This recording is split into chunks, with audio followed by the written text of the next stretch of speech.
بسم اللہ الرحمن الرحیم۔ معزز خواتین و حضرات، السلام علیکم ورحمۃ اللہ وبرکاتہ۔ قرآن مجید تین حوالے سے ہماری تربیت کرتا ہے: عقیدہ، واقعات اور احکامات، اور عقیدے میں توحید سر فہرست ہے۔ آج کے ہمارے قرآن مجید کے سبق کا موضوع رب کائنات کی تین عظیم صفات کا تذکرہ۔ معمول کے مطابق سب سے پہلے آیت مبارکہ کی تلاوت کرتے ہیں۔ اللہ رب العزت ارشاد فرماتے ہیں:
معزز خواتین و حضرات، اللہ ملک العلام رب ذوالجلال والاکرام کی پاکیزہ کتاب قرآن مجید پارہ ہے 18واں، سورہ مبارکہ کا نام المؤمنون اور آیت مبارکہ ہے 116۔ رب کائنات فرماتے ہیں: فتعالی، پس بلند ہے، اللہ رب العزت، الملک، بادشاہ ہے، الحق، سچا، لا، نہیں ہے، الہ، معبود، الا، مگر، ہوا، وہی، رب، مالک ہے، العرش، عرش کا، الکریم، جو کہ عزت والا ہے۔ با محاورہ ترجمہ سماعت فرمائیے گا۔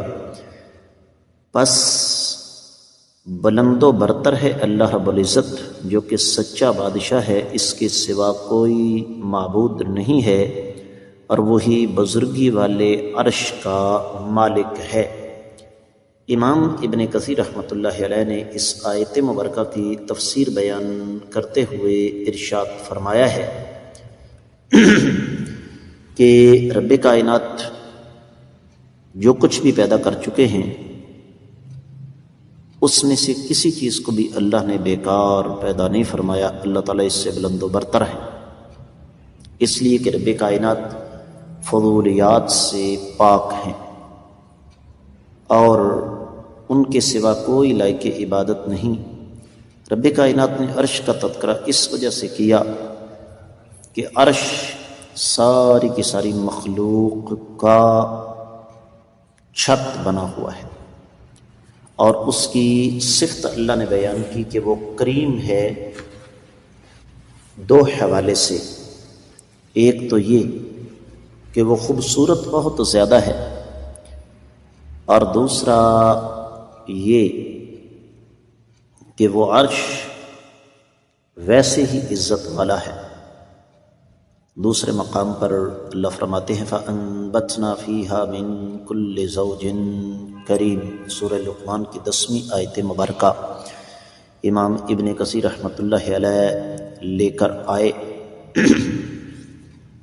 تو یہاں پر کریم سے مراد حسن المنظر، شکل کے اعتبار سے، اور ویسے بھی عزت اور مرتبے اور مقام کے اعتبار سے۔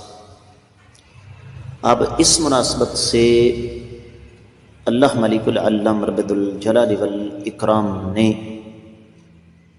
جو کچھ فرمایا، اس حوالے سے ایک روایت اگرچہ سند کے اعتبار سے اس میں ابن لحیہ نام کا ایک راوی ہے، جس پر حافظے کے اعتبار سے اعتراض ہے، ابن کثیر رحمۃ اللہ علیہ نے اسے نقل فرمایا ہے، اور وہ روایت کچھ یوں ہے کہ ایک بیمار شخص اسے کوئی جن تنگ کر رہا تھا، تو وہ سیدنا عبداللہ بن مسعود رضی اللہ تعالیٰ عنہ کی خدمت میں حاضر ہوا، تو انہوں نے افحسبتم انما خلقناکم عبثا سے لے کر اس سورہ مبارکہ کے اختتام تک آیات مبارکات تلاوت فرمائیں اس کے کان میں، تو وہ ٹھیک ہو گیا۔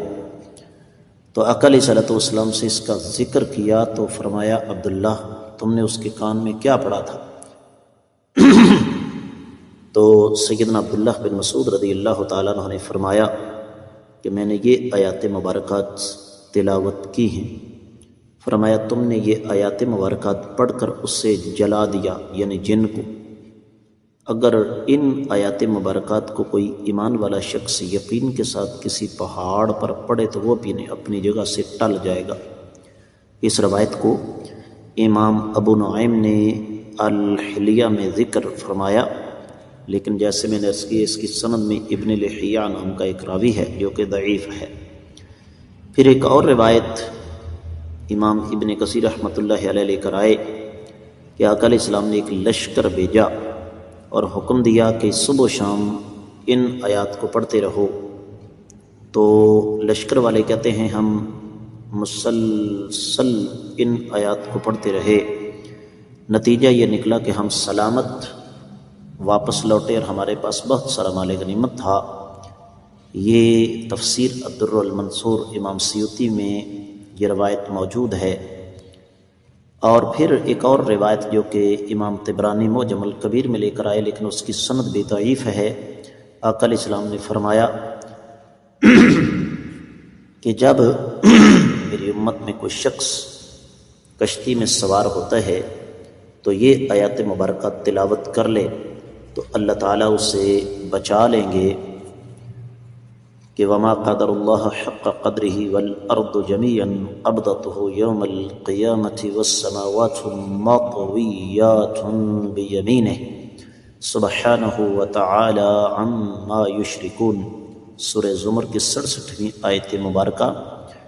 اور پھر بسم اللہ مجریہا ومرساہا ان ربی لغفور الرحیم، سورہ ہود کی 41ویں آیت مبارکہ ہے۔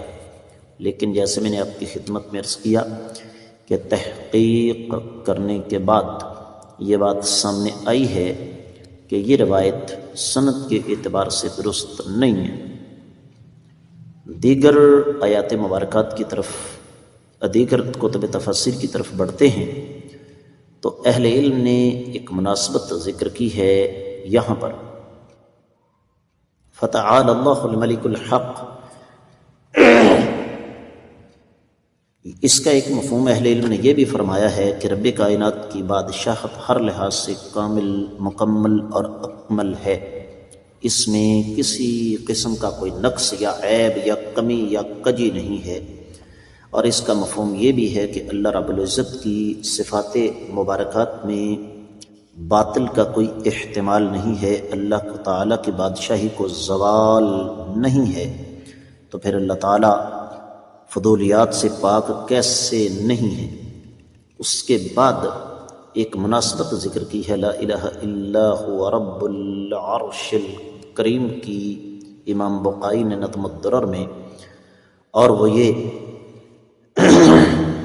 کہ جب رب کائنات نے تذکرہ فرما دیا کہ فتعالی اللہ الملک الحق، تو اسی کا تقاضا ہے کہ لا الہ الا ہوا، جب اللہ کا کوئی شریک نہیں ہے، اللہ کی کوئی نظیر نہیں ہے، نہ ذات میں نہ صفات میں، اور اللہ تعالیٰ کی تمام صفات کمال کی ہیں، اور اللہ تعالیٰ تمام نقائص سے بالا تر ہے، عبث سے پاک ہے، تو پھر یہ کیسے ہو سکتا ہے کہ اللہ تعالیٰ کا کوئی شریک ہو؟ پھر اللہ کے سوا کسی اور کی عبادت کیسے کی جا سکتی ہے؟ اہل علم کی ایک جماعت جن میں امام علوسی، امام ابو سعود، امام ابن جریر وغیرہ شامل ہیں، وہ یہی فرماتے ہیں۔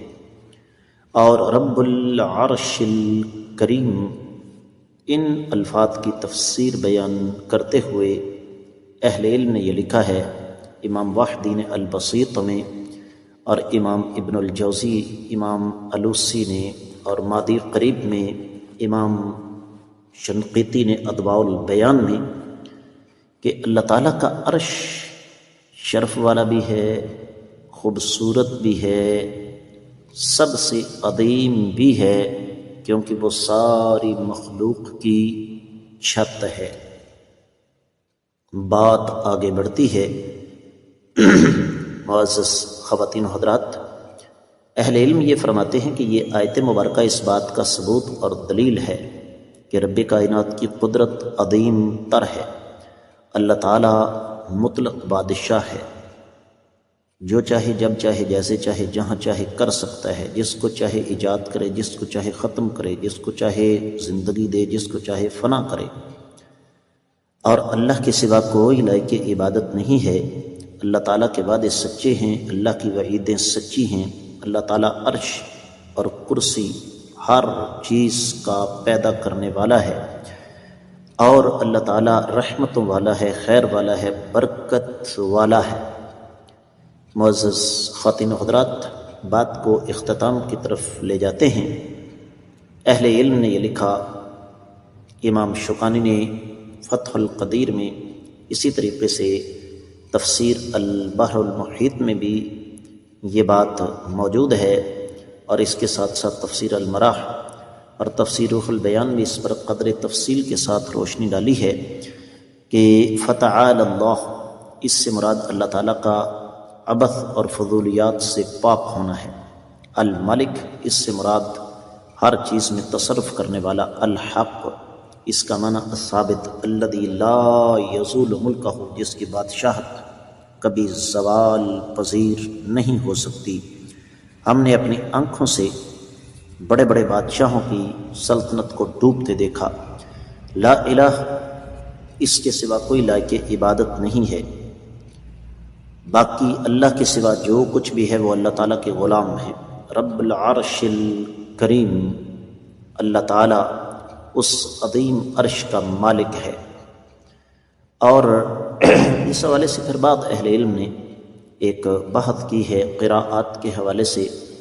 ظاہر بات ہے اس کا عوام الناس کے ساتھ کوئی تعلق واسطہ نہیں ہے، اس لیے ہم اس کو یہاں پر نہیں چھیڑیں گے، لیکن یہاں پر جو بات سمجھنے والی ہے وہ یہی کہ اللہ مالک العلام رب الجلال والاکرام بلند و برتر بھی ہیں، پاک بھی ہیں، ان کے سوا کوئی لائق عبادت نہیں۔ وہ عرش کریم اور عرش عظیم کے مالک ہیں۔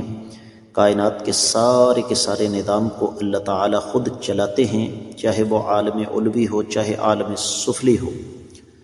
اور اللہ مالک العلام رب الجلال والاکرام کا کوئی کام بھی حکمت اور عظیم مقاصد سے خالی نہیں ہوتا، تو پھر یہ کیسے ہو سکتا ہے کہ اللہ تعالیٰ کا کوئی شریک ہو؟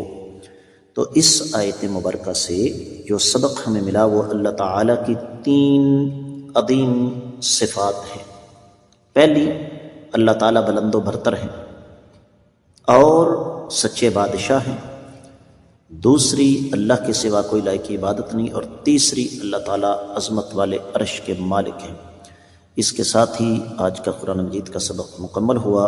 اجازت چاہوں گا۔ السلام علیکم ورحمۃ اللہ وبرکاتہ۔